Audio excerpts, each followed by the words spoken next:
Hello and welcome for a new UniTFT Designer video tutorial. My name is Michael and I'm working for Electronic Assembly's development team. This tutorial discusses the basic functionalities of using buttons in the UniTFT Designer. We first start with placing a button by drag and drop. The appearance is determined by the button style. Let's have a look to it. Therefore, you can click on the symbol beside the combo box. You get directly to the style. You can get more information about the button style in an introductory tutorial about styles.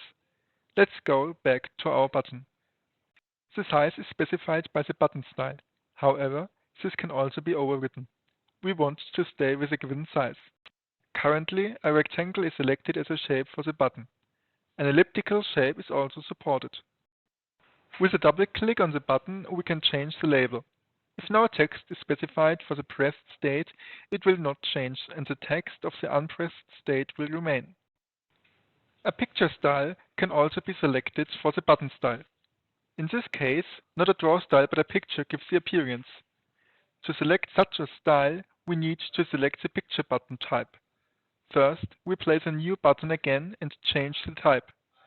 The list of available button styles now shows only styles of the type picture style. In addition to the style button, there's also the so-called icon button.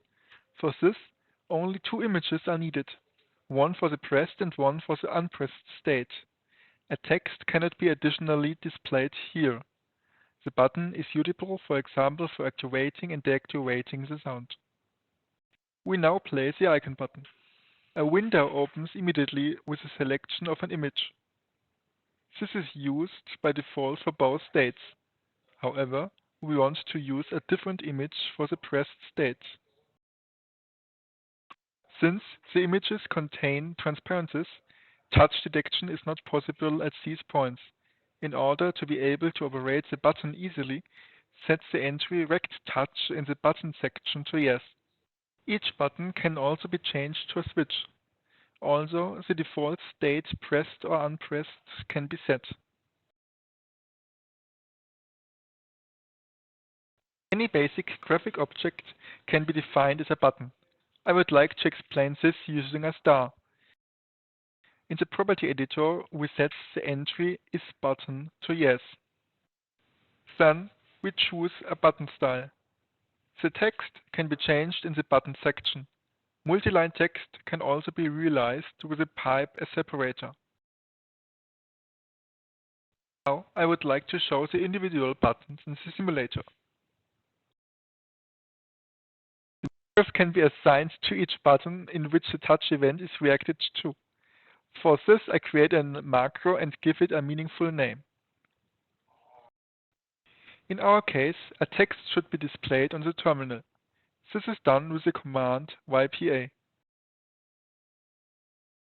Now we assign the macro to the button in the down event and start the simulator again. We see that the text is displayed on the terminal when the button is pressed. I hope you enjoyed today's UniTFT video tutorial. Maybe you have time and play around a little bit with our sample projects and enjoy our other tutorials.